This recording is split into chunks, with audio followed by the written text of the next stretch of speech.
Peter Obi ought not to be moving around the town now. Baba Adébánjọ ought not to be moving around the town now. They ought to have been arrested by the DSS or Nigerian police because they have committed a treasonable felony offense.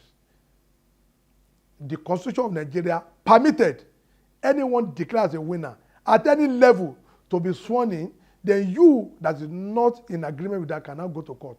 Not for you to be claiming that that person is not the president. So what level is Obi now? A man that could not even respect a single court order, that could not respect the party, and yet he will be claiming he's the presidential candidate of the Labour Party. He will have been presidential candidate of the obedient or the obedient or anyhow. But once you represent that party, you must respect the constitution of your party, as stated by the Supreme Court during McAfee versus Talimodu Sheriff in the judgment. So for now, I am calling on the Surgeon General of Police and the DSS, the Obi and Payo Adébánjọ ought to be arrested now and charged for treasonable felony because they were trying to intimidate a legally constituted administration of President Bola Ahmed Tinubu in order to overthrow the administration. Same characters went to Asaba to claim Arabambi has been expelled in 2014. NDLA need to work on a lot of political leaders. NDLA, they need to work on a lot of political leaders. Somebody that move your motion, that the record is with INEC in 2021 for you to be national chairman. That same person, you start with Peter Obi, a breaker of law, to go and announce in Asaba that that person has been expelled, and some buffon, they took it hook, line, and sinker. The record are there that I moved that motion, supported by another state chairman, and that was I. We removed Labake, Mariam Labake, as that national chairman, just 2021. But what we see, the moment he came on board, this agenda came on his head when Peter Obi came. They entered into agreement that everybody that have worked for the Labour Party, let them put them away because I want to take hold of Labour Party. Even if he doesn't win 2023 election, he will use the party. And he doesn't want those that are very versatile. Abure bought into it. They recruited Ojukwu. Now, the former National Secretary was not part of them before, but how he joined them, I don't know. And this was the reason why, he was just operating on his own. Abure brought every member of his family into Labour Party, awarding contract to them. Their chicken, their goat, mosquitoes from Abure family, all of them were working in National Secretariat. Everybody. He brought all the principalities and power from Anambra under Peter Obi. All of them came into Labour Party. Every manner of people that are inconsequential, they were bringing them to Labour Party to lord them over us. And we told Abure, you are sitting on the keg of one father, we will not accept this rascality from you. Then, what happened? He started forging signatures. In Nedo, Honorable Murphy Marcel, Mr. Ezeoko. Thereby, the fact that he collected money from the people who used to subdue them illegally. We didn't know until when the finalists came out from INEC. We called him, how do you got this done? He said, oh, the people that we do were the one that we do. He said, no. They said, no, we didn't withdraw. We didn't withdraw from this race. Then we now wrote to INEC. INEC gave us the document he submitted. Because by law, it's only Nigerian chairman and secretary that can submit names of candidates that want to run in your party. And they did. When we got this one, we now proceeded to police. And police came out with their forensic result. They came out with their report, which I applied for under the DIG Kokumo, retired now. I demanded for it. And they gave us, upon which we now proceeded to court. The court find favor in what we presented because the court knew he fought the signature of a judge, he fought the signature of the commissioner for oath, and he also did his own TSA account, his own receipt, receipt number. He did it on himself and he submitted everything to INEC. And INEC believed him since the something bought the stamp of the court. And he was restrained from parading himself. All this is known to Peter Obi, a man who is claiming that certain people are criminal, they cannot be president. Some people are criminal. He's worst. He's the worst. Because how could you still be mingling with a man you knew in 4 degrees of a judge? How could you still be seen to be sitting down with such a person? He showed the two of them are criminal. And up to today, what are we seeing? They keep obnubbing as if to say when he was doing the wedding, it was Abure that was the best man. And that was the problem we found ourselves in Labour Party. We are a bunch of gangsters. We are a bunch of political predators, political buccaneers that have come to invade Labour Party with the mindset that, we the founders, we are just paper politicians and they are somebody. And they are just paperweight in Labour Party, in PDP, where they are coming from. Other than Obi, who knows all those people that came with all those pedestrian politicians that came with Obi from PDP? Who knows them? Most of them are the ones sweeping a legacy, national headquarters of PDP. And they came to Labour Party, and because of the moron who called himself our national chairman then, who sold his art for money, he just badged into the idea and started pushing everybody out. And today, here we find ourselves. And despite the restraining order, they went to Court of Appeal. They lost. Now they have gone to Supreme Court. But why that order was subsisting, the day Obi lost respect in Labour Party was why he sat with them in Asaba. To seamlessly organize themselves through, the peaceful resignation of Nigeria and Nigerian Secretary. And the two of them, when they resign now, as APC collapsed, no man is an island to himself. The party is bigger than every member. But in our own, Peter Obi is bigger than the Constitution of Nigeria. Abure is bigger than the Constitution of Nigeria. And the two of them are bigger than Labour Party. And that was why they kept, doing their awada keri all over Nigeria, doing all manner of frivolous primary that has even been set aside by federal court in Owerri, that have affirmed the primary conducted on the 16th of August by Apapa-led NWC. And the court had discountenanced the primary held on the 15th by Abure and co. And even as I speak to you today, the governor that we have, Alex Oti, is supporting them, is bankrolling them. Is that the people that want to rule Nigeria? People that don't have respect for anybody. I think the people that want to rule Nigeria. And who's going to give them that chance? I just want to thank God and I want to thank Nigeria that the little vote they gave Labour Party. Yeah, I want to thank you, but most importantly, my thanks go to Almighty God for that allow Peter Obi to have been declared the winner of that election, because Nigeria would have ceased to exist. Because a man who will be dining and running with a criminal, a man who knows that was a court that is trading Abure, and you see them going to court, yet they have the audacity to be criticizing Shiwole Oladipekun, that in a written address, demand the quasi judiciary, they demand the quasi judiciary. Who is the greatest anarchist in this country? It's Obi, because they don't have respect for anybody. We were in the Court of Appeal the other day. He organized some miscreants from the Igbo land. We know all of them, to strangulate or to assassinate us in that court, even not for the help of the Nigerian police. Is that the kind of man who wants to come and rule Nigeria? God forbid. And today is in court, claiming he's looking for some mandate, a stolen mandate.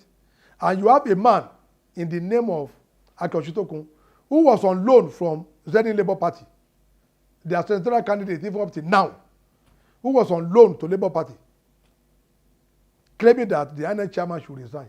To resign for what? Was the INEC chairman that prevented them from submitting the name of all their party agents for the 170,000 polling unit? Was it the INEC chairman that said they should not pay agents? Was there any chairman that said they should not spend money during electioneering campaign? So what is the business of any chairman? So they just wanted Professor Mahmoud Yakubu to just allocate vote to them for job they didn't do.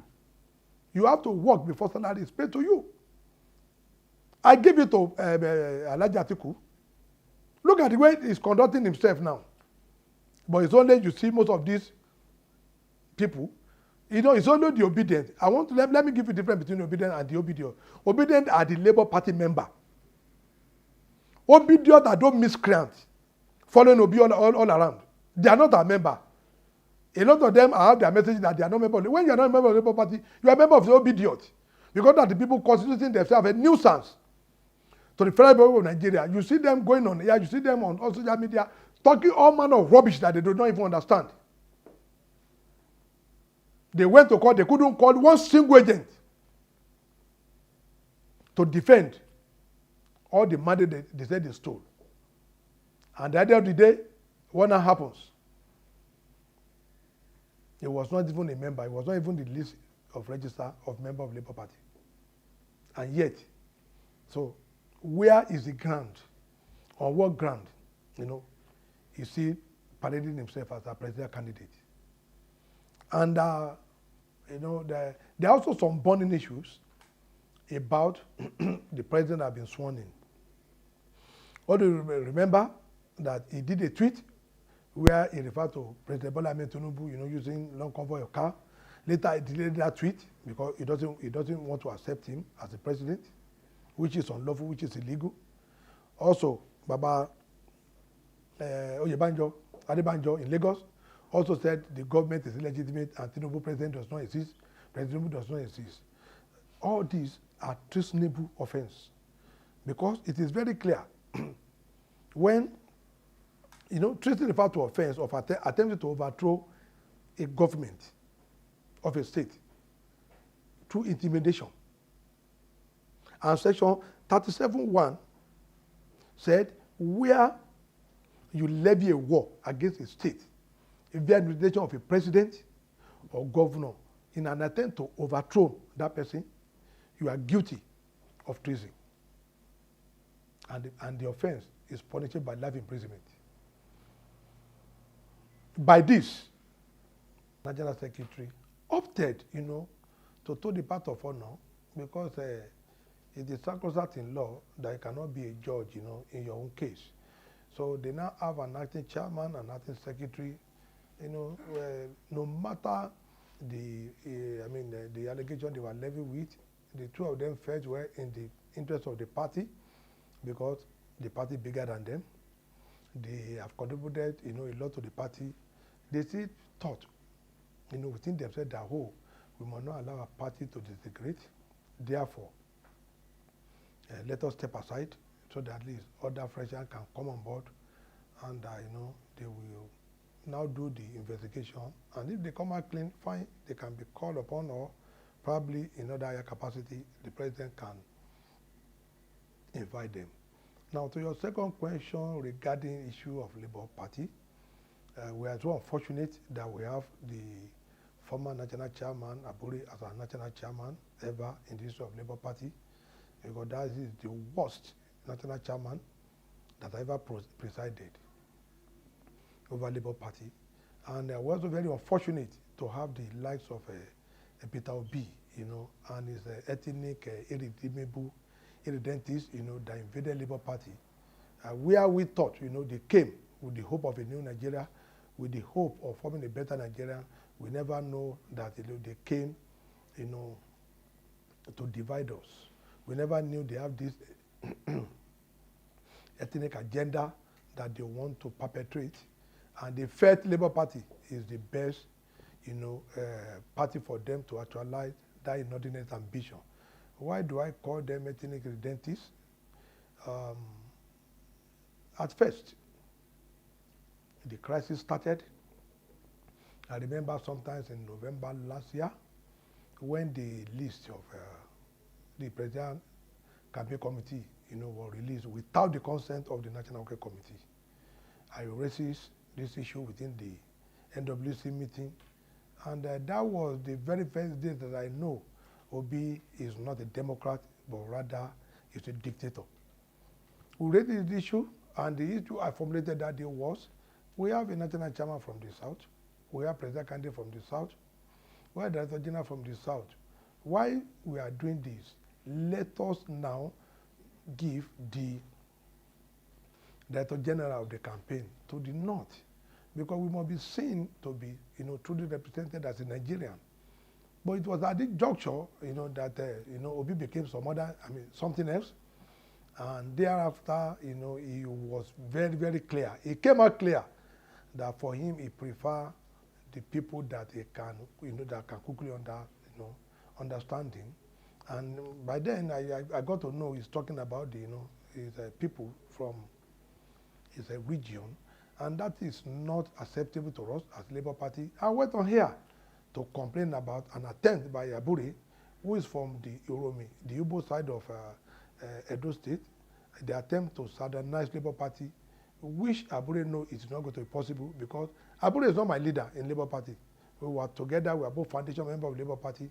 I was a deputy state chairman when he was a state secretary in Edo State. So there is nothing is coming out to prove that we have not become in that party. And he had the opportunity, to be acting national secretary here and there, because we were more from the Southwest because of the advent of Mimiko, who was our first governor in Labour Party. We have senator, we have House of Rep, we have assembly, all over then.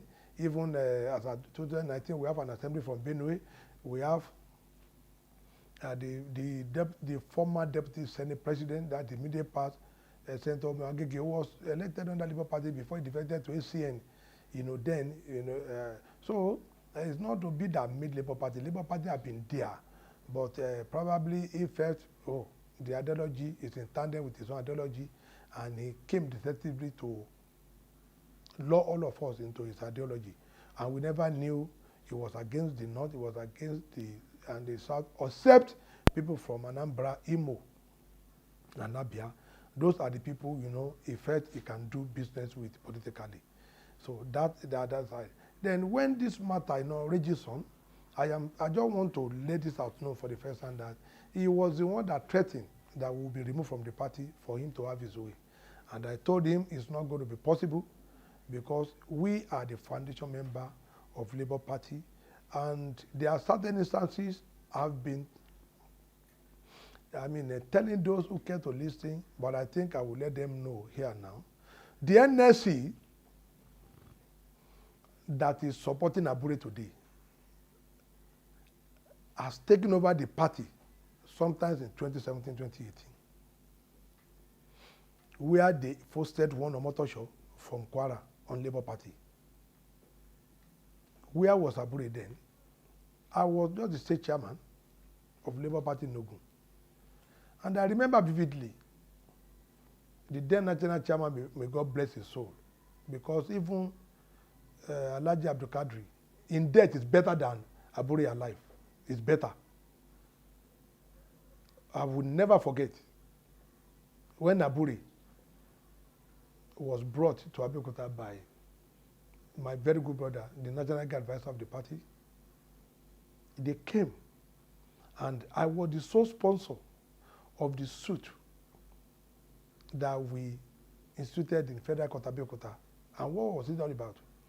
They went and entered into agreement with Labour Congress, and they call it consent judgment, where they have agreed that they will give the NLC National Secretary and Labour Party National Chairman. As at then, Alhaji Abdul Kadri, may God bless his soul, ceded the National Secretary to NLC. Comrade Ayuba is alive. Comrade Kwadolale, they are alive. These were the people that entered that consent agreement, consent judgment, very, very high court in Abuja here. It was at the point that they now want to make the consent judgment to see the light of the day. Abure started running up and down because he knew they have sold the slot out to NSC. He came with Barrister Akingbade. The man is fighting today because he knew he has no power to save himself. I was just member of NEC as state chairman of the party.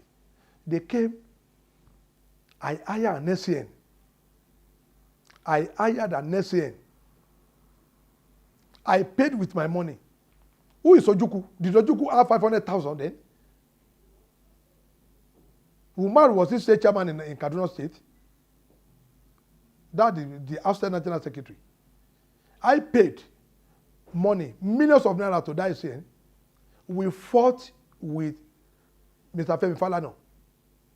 And we made sure that it did not see the end of the day, because our point that I governed at that time was that NEC were not involved in that consent judgment. And the NWC has no power to take decision for Labour Party except it is approved by NEC, which the court agreed with us. And that was the end of the consent judgment that made Abure to stay. Unfortunately, we lost that chairman. We lost him to the cold hand of death. And look at Abure. Then the second round came through NFC. The same Comrade Ayuba Agba, they pushed forward Maria Labake from Benue. No, from I think Ebonyi, yes. From Benue. From Benue. It was one that came because our constitution then was about where national chairman died, the deputy national chairman from there. Then we have two deputy national chairman. We have Alhaji Lamine Papa and we have Maria Labake, all of them. So, along the line, they ceded the something to Labake without NEC meeting, anyway. Then the woman now, through NLC and TUC, wanted to hold onto the party. Then we began another fight with NLC, with Abure. And we succeeded in getting Abure as national chairman. I, that seated there, was the mover of the motion in 2021 in Benin, Edo State, where I moved a motion for Abure to ascend from national secretary to national chairman, and Alhaji Umar from national vice chairman, Northwest, to national secretary. The subsidy and the palliative, I hope you have known, there are new flying around now that the government have reversed it. They have suspended it, and they said they want to, think more. That is a listening administration. A lot of Nigerians raised their voice against the 8,000 per month for 5 months for, vulnerable families. Now the presidency has stopped that. They said they want to make it more inclusive. But I would advise, now that it has been suspended, the president should look more inward into the arena of youth. What I mean by arena of youth? First, the government should take care of our fresh graduates and those that are graduated without job. Even if you want 100,000, because they are Nigerians, these are the people that money ought to be expended on. Even if 100,000, it is easy to now know how many graduates we have. It is very easy.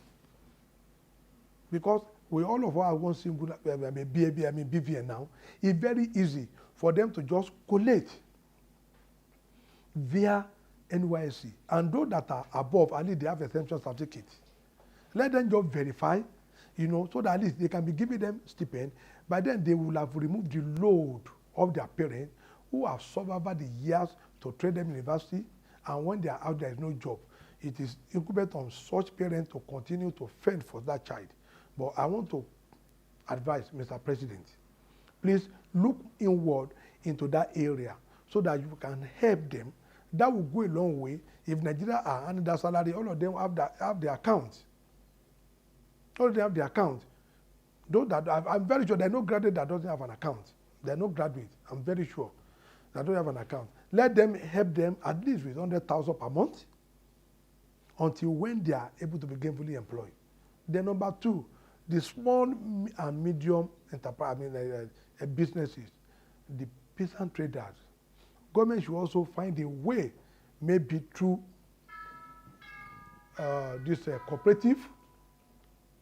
They can find a way for them, to assist them. There are some of them that 100,000 will go a long way to stabilize their business.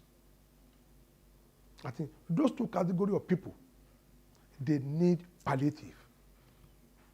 Those that are not gainfully employed and those that, in this informal, sector, they needed assistance. That is the advice I want to give the president. But first, our graduates that are roaming the street, the devil will always use an idle hand. I'm pleading with the president, look into the youth, all those fresh graduates, so that at least let them be earning, stipend, maybe 100,000, maybe 80,000, at least let them be earning that, so that they can, be useful to themselves. Okay, give us your take on the ongoing case by the tribunal and how you think this will pan out, considering the speculation that there might be call and probably a move for a rerun. Well, no matter, I am not going to preempt them, but I want to believe, and I will plead with the judges of the Electoral Presidential Tribunal that Labour Party does not have a petition before them. We don't have a petition before them.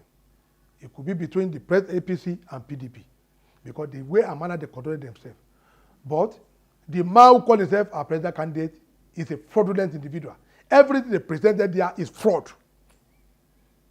So I am calling I'm calling on them. They must look at whosoever that is a breaker of law cannot be seeking for justice.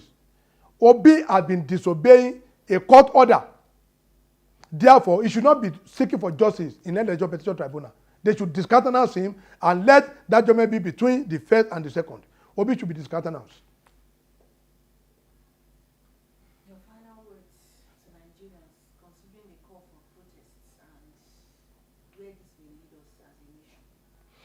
For me, we just need to exercise caution and restraint, because people should not forget NLC of Joajero is planning to turn Nigeria into a war region.